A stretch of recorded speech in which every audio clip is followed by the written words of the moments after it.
नाशिक शहरातील खड्ड्यावरून राजकारण चांगलंच तापलं। नाशिक रोड परिसरातील उड्डाणपूल मृत्यूचा सापळा आपण बघितलं असेल की रोज अपघात होत आहेत, करणारे लोक होर्डिंग मृत्युमुखी शिवसेनेचे पडतायत नगरसेवक कैलास मुदलियार यांनी लावले।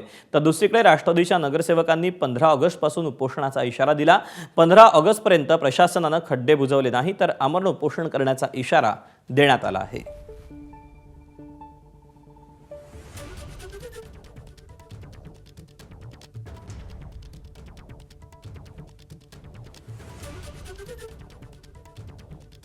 अजित पवार यांच्या राष्ट्रवादी काँग्रेसच्या नेत्या नगरसेविका हेमलता पाटील या उपोषणाचा इशारा देतात।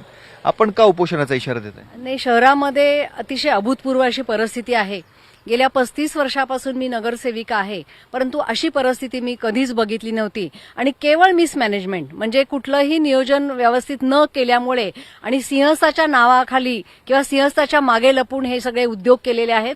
शहरामध्ये खड्डे मोजायचे तर रस्ते शिल्लक राहिले नाहीत, म्हणजे कुठे खड्डा आणि कुठे रस्ता अशी परिस्थिती झालेली आहे। नागरिकाला त्याचा प्रचंड त्रास होतो। आपण बघितलं असेल की रोज अपघात होत आहेत, लोक मृत्युमुखी पडतायत आणि रोज मारामाऱ्या होत आहेत ह्या ट्रॅफिक जाम वरून।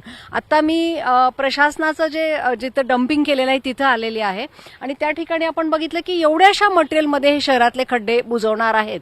तर त्यामुळे नागरिकांच्या प्रश्नासाठी आणि एक नगरसेवक म्हणून मला अतिशय वाईट वाटतं की केवळ आपल्या मिसमॅनेजमेंटमुळे आपण शहराला असं वेठीला धरलेलं आहे आणि त्यामुळे त्या 15 दिवसामध्ये शहर जर खड्डेमुक्त झालं नाही तर मी स्वतः आमरण उपोषणाला बसणार आहे।